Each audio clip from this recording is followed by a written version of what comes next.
Bonjour. Bonjour. Bonjour. Bonjour. Bonjour. Bonjour. Bienvenue à vous.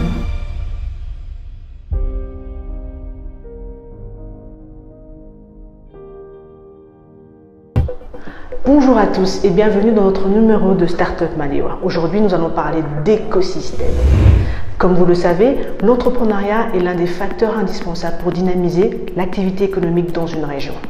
Cette activité est primordiale pour la création d'emplois, la croissance économique, le développement économique.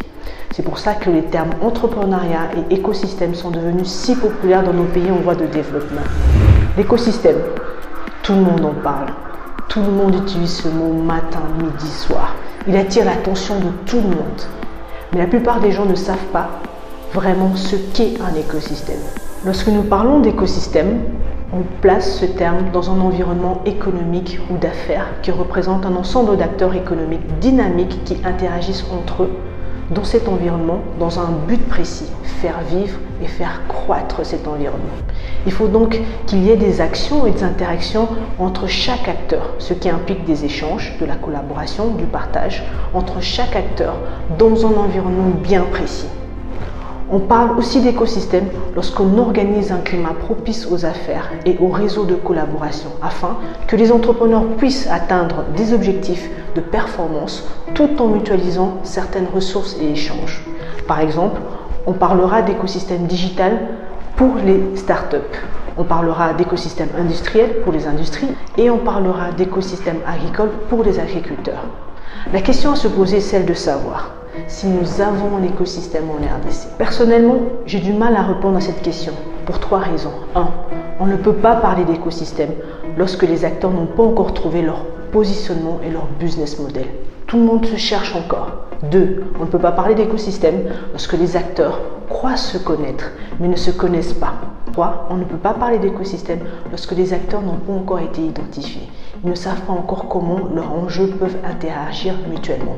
Il n'y a pas de partage, il n'y a pas de collaboration mutuelle et de manière constante. L'écosystème entrepreneurial est en fait un environnement dans lequel interagissent tous les intervenants du milieu entrepreneurial.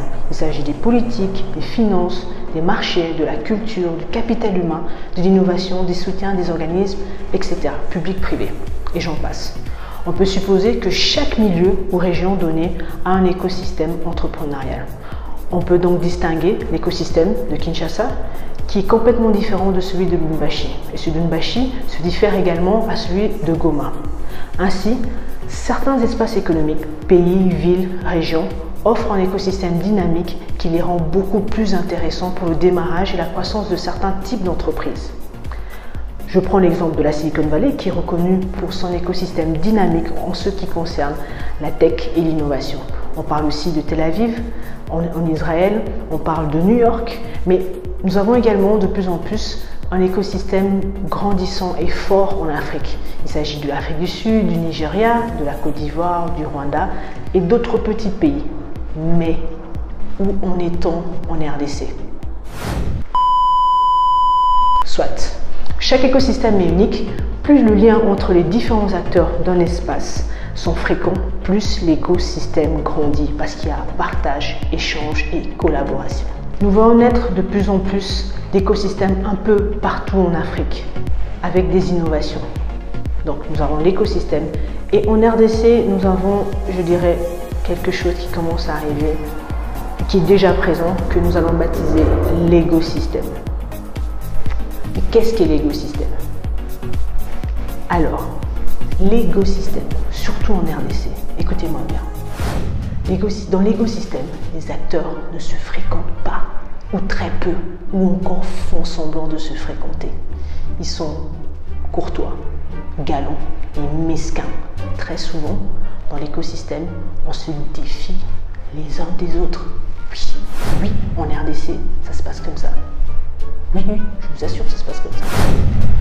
Soit, il arrive que les mauvais comportements d'un écosystème empêchent les activités entrepreneuriales de se développer. Alors, les détenteurs des capitaux n'ont aucune raison de prendre le moindre risque à investir dans des startups peu fertiles à cause d'un environnement, excusez-moi, pourri. Les acteurs de l'écosystème, non. acteurs de l'écosystème. Désolé. Excusez-moi. Il faut faire la guerre à l'écosystème. Parce que l'écosystème tue l'écosystème. Pour construire un écosystème, simple, facile à dire et peut-être difficile à faire, mais il faut que les acteurs soient prêts à se rapprocher, à collaborer. On doit exister ensemble. Dans l'écosystème, les acteurs comprennent la place et comprennent la valeur des autres. Mais dans l'écosystème, qu'est-ce qui se passe? On considère très peu les autres. On veut prendre toute la place pour que l'on ne voit que moi. Moi et moi. On pense que collaborer avec les autres, c'est perdre l'occasion de manger toute la part du gâteau. Regardons par exemple nos communautés indiennes, juives, libanaises en RDC. Elles ont su reproduire un écosystème propre à elles dans notre pays parce qu'elles ont compris la force de créer un environnement collaboratif.